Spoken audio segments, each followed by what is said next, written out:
wabarakatuh. Perkenalkan, nama saya Intan Rami Putri, NIM 1919-1040-1047 dari program studi S1 Teknik Kimia Fakultas Teknik Universitas Jember dengan mata kuliah Manajemen Industri kelas B dan dosen pengampu Ibu Ari Susanti STMT. Tujuan dari pembuatan vlog ini adalah untuk membahas jawaban dari pertanyaan-pertanyaan yang muncul atas studi kasus yang diberikan dan sekaligus untuk memenuhi tugas ujian akhir semester mata kuliah Manajemen Industri. Berikut studi kasus yang dibahas dalam vlog ini. Sebuah pabrik atau perusahaan baru berdiri di Kota Malang, yaitu PT Yulaf Bio. Perusahaan ini mengambil pasar obat herbal yang saat ini sangat potensial dikembangkan seiring dengan perubahan pola hidup masyarakat yang lebih memperhatikan kualitas kesehatannya sejak pandemi COVID-19 berlangsung. Perusahaan ini mengeluarkan produk andalannya berupa obat herbal untuk menjaga daya tahan tubuh. Di tengah banyaknya pilihan produk herbal, perusahaan ini harus bekerja keras untuk mampu bersaing di antara perusahaan yang lebih dulu memasarkan produknya. Pihak manajemen puncak perusahaan telah melakukan rapat penting dan memutuskan perlunya melakukan studi terlebih dahulu untuk mengetahui kesiapan perusahaan. Dari hasil studi pendahuluan, didapatkan informasi sebagai berikut. Yang pertama, sebagai pemain baru, penyebaran produk herbal pada wilayah pemasaran potensial tidak memiliki pusat distribusi. Yang kedua, keberadaan produk herbal ini masih belum dikenal masyarakat. Yang ketiga, jenis produk hanya satu, yakni dalam kemasan botol berisi 35 buah kapsul. Yang keempat, promosi hanya menggunakan pameran dan brosur. Yang kelima, belum memiliki agen tetap maupun kemitraan untuk memasarkan produk. Yang keenam, jumlah karyawan perusahaan yang masih terbatas. Pertanyaan pertama yaitu, menurut Anda apa yang harus dilakukan oleh pihak manajemen puncak untuk mencari solusi atas temuan-temuan yang ada pada studi pendahuluan tersebut? Menurut saya, seperti yang kita ketahui bahwa seorang manajemen puncak merupakan seorang yang memiliki wewenang dan tanggung jawab yang paling besar di antara manajemen lain di bawahnya dalam segi pengambilan keputusan dan setiap tindakan dalam perusahaan. Seorang manajemen puncak mempengaruhi kinerja dari perusahaan serta mempengaruhi pihak internal maupun eksternal perusahaan untuk mencapai tujuan atau goals-nya. Seorang manajemen puncak tentunya memiliki latar belakang atau tingkat pendidikan, hubungan sosial, serta pengalaman kerja yang baik, dalam artian bahwa seorang manajemen puncak merupakan seorang yang sudah berpengalaman dalam pekerjaannya, sehingga seharusnya lebih banyak memberikan inovasi-inovasi terkait kinerja dari perusahaan dan memberikan evaluasi secara berkala untuk mengembangkan perusahaan. Selain itu, sebagai seorang manajemen puncak juga dapat mengadakan diskusi secara berkala dengan stakeholder atau manajemen lain di bawah pengawasannya untuk menemukan titik terang atau solusi, sehingga memiliki rencana apa saja yang akan dilakukan untuk mengadakan hubungan dengan eksternal perusahaan sebelum akhirnya mengimplementasikannya ke lapangan. Selain itu, sebagai seorang pihak manajemen puncak yang dapat mengatur rencana atau strategi, maka di situ juga dapat menghemat biaya promosi dengan cara memfokuskan pada titik-titik di lokasi survei yang berpeluang besar untuk dijadikan sebagai pasar distribusi, sehingga di situ akan membantu manajemen finansial atau keuangan dalam menghemat biaya promosi. Sebagai seorang manajemen puncak yang berperan besar dalam proses pengambilan keputusan, maka di situ seorang manajemen puncak harusnya dapat memanfaatkan peluang tersebut untuk dapat memberikan arahan dan pandangan yang baik kepada staf atau manajemen lainnya untuk dapat mewujudkan visi dan misi perusahaan. Selain itu, tujuan perusahaan juga harus ditransparansikan kepada seluruh staf atau manajemen perusahaan. Kemudian, seorang manajemen puncak harus berpikiran yang terbuka dan kritis serta memiliki pandangan akan sesuatu hal dari berbagai sisi. Selain itu, seorang manajemen puncak harus dapat bersikap netral untuk menjaga kondisi yang kondusif dalam tim manajemen maupun dalam hubungan antar tenaga kerja dalam perusahaan. Seorang manajemen puncak atau top manajemen di sini sangat menentukan keberhasilan untuk menemukan solusi atas permasalahan yang ada. Seorang pihak manajemen puncak atau top manajemen dapat lebih banyak memaparkan strategi untuk menghadapi permasalahan yang ada, sehingga dapat membuka pandangan dari staf atau manajemen lainnya untuk dapat berpikiran terbuka dan fokus pada permasalahan yang ada. Namun, ini tidak menutup kemungkinan bagi staf atau manajemen lainnya untuk dapat memberikan feedback atau saran atas strategi yang dipaparkan, sehingga diskusinya dapat berjalan dengan aktif, efektif, dan efisien. Sebagai top manajemen atau pihak manajemen puncak, di sini hanya memberikan gambaran terkait dengan strategi yang dapat dilakukan. Namun, implementasi dari strategi ini akan dilakukan oleh staf atau manajemen lain dengan taktik mereka sendiri. Jadi di sini posisi top manajemen itu tidak untuk mendikte secara keseluruhan, namun di sini posisinya untuk memberikan arahan, pandangan, dan untuk menawarkan bantuan kepada staf sehingga tetap memberikan kesempatan bagi para staf atau manajemen untuk dapat bekerja sesuai dengan kreativitas dan inovasi masing-masing, sehingga di sini dapat menjadi wadah untuk mengembangkan soft skill atau kemampuan yang dimiliki oleh tenaga kerja melalui pengembangan pola pikir dan untuk melatih para tenaga kerja atau staf untuk dapat berpikir secara kritis, inovatif, dan kreatif. Dengan adanya top manajemen yang dapat dijadikan panutan di sini, maka para stakeholder atau para manajemen atau staf lainnya dalam perusahaan itu menjadi lebih semangat dalam mengimplementasikan solusi-solusi yang ada untuk temuan-temuan tersebut.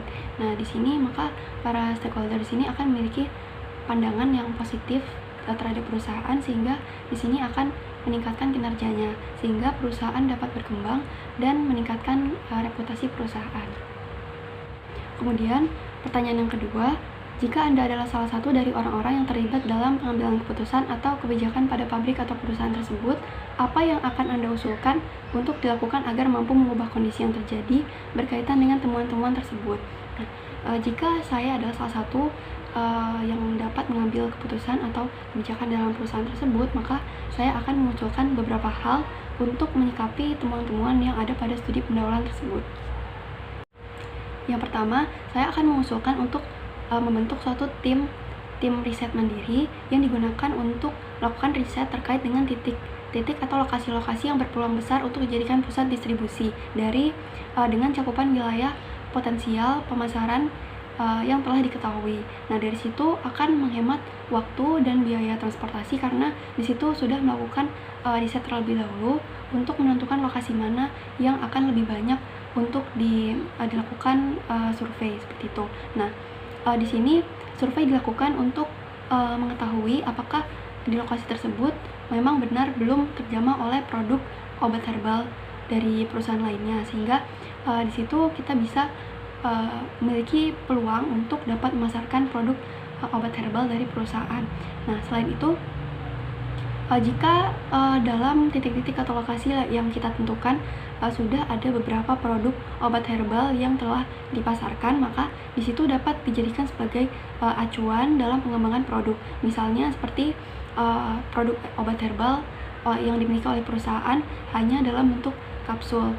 Nah, di situ kita bisa menjadikan acuan produk obat herbal lainnya yang dalam bentuk yang lainnya supaya kita dapat melakukan pengembangan produk, misalnya dari yang awalnya hanya berbentuk kapsul menjadi berbentuk kapsul dan bubuk. Kemudian dalam pengembangan kemasan, di sini produk obat herbal banyak konsumen yang ingin mencoba produk obat herbal yang cocok bagi tubuhnya, maka di sini para konsumen pastinya akan lebih memilih kemasan yang lebih ekonomis, sehingga di situ kita dapat mengembangkan kemasan produk perusahaan menjadi kemasan yang lebih ekonomis, misalnya berisi 10 kapsul saja atau berisi 5 kapsul seperti itu.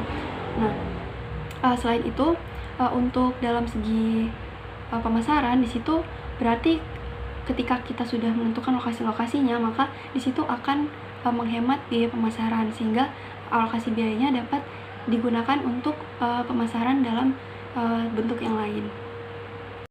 Masih dalam konteks pemasaran, seperti yang kita ketahui bahwa semenjak pandemi COVID-19 ini penggunaan media sosial itu sangat tinggi, sehingga di sini seperti yang kita lihat bahwa banyak perintis usaha atau industri yang banyak memanfaatkan peluang ini untuk menjadikan media sosial sebagai media pemasaran dengan membalutnya dengan konten yang menarik sehingga akan menarik audiens atau penonton yang lebih banyak.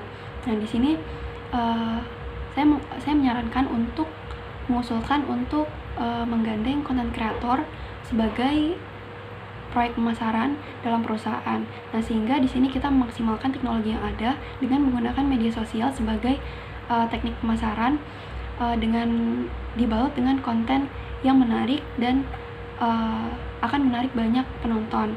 Nah, seperti itu. Kemudian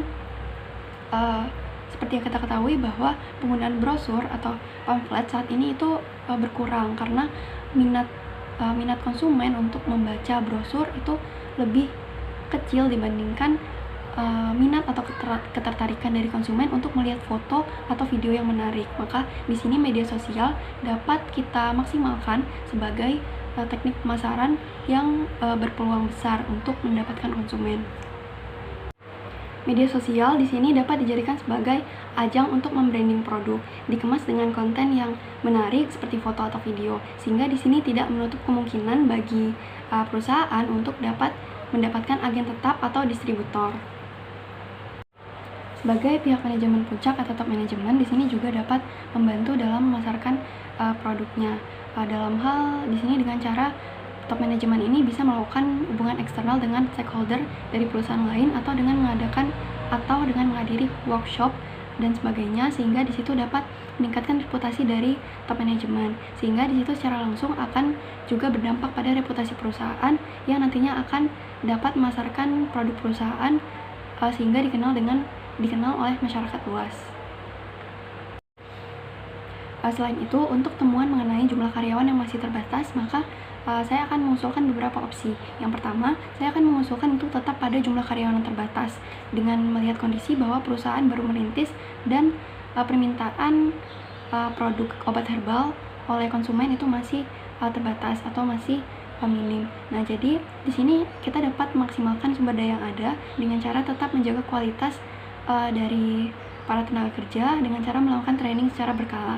Namun di sini juga akan memberikan kebebasan bagi para tenaga kerja atau karyawan untuk memberikan saran atau masukan terkait dengan kinerja yang mereka lakukan terhadap permintaan produk, sehingga di situ untuk opsi kedua sehingga kita dapat menambah karyawan dengan cara yang pertama untuk membuka lowongan pekerjaan, yang kedua dengan cara menjalin kerjasama dengan lembaga pelatihan sumber daya yang kompeten, sehingga kita dapat langsung merekrut tenaga kerja langsung dengan melalui serangkaian tes awal, sehingga di situ kita dapat menghemat waktu juga untuk dapat mendapatkan tambahan tenaga kerja.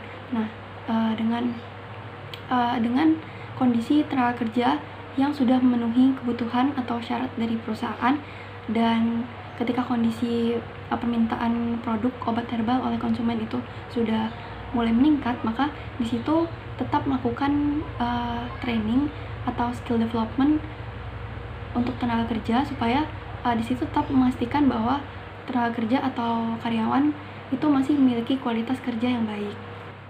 Selain untuk memastikan bahwa kualitas kerja dari karyawan itu masih baik, nah training itu dapat juga meningkatkan soft skill atau kemampuan yang dimiliki oleh tenaga kerja, sehingga mereka juga akan lebih semangat untuk bekerja dan memperbaiki diri sendiri, sehingga dari situ dengan kemampuan yang semakin berkembang seiring dengan waktu, dengan training, dengan berbagai macam training atau skill development yang telah dilewati, maka di situ para pekerja akan semakin mahir dalam bidangnya dan kemudian akan semakin enjoy dalam melakukan pekerjaannya, sehingga di situ akan memberikan feedback atau timbal balik bagi perusahaan, sehingga para pekerja atau karyawan itu dapat meningkatkan rasa loyalitasnya kepada perusahaan, sehingga di sini akan memberikan keuntungan bagi perusahaan dengan mendapatkan karyawan yang loyal, sehingga di situ tidak mengurangi kekhawatiran perusahaan atau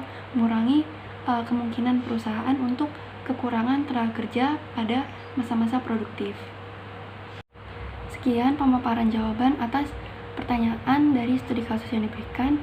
Mohon maaf apabila ada kesalahan. Wassalamualaikum warahmatullahi wabarakatuh.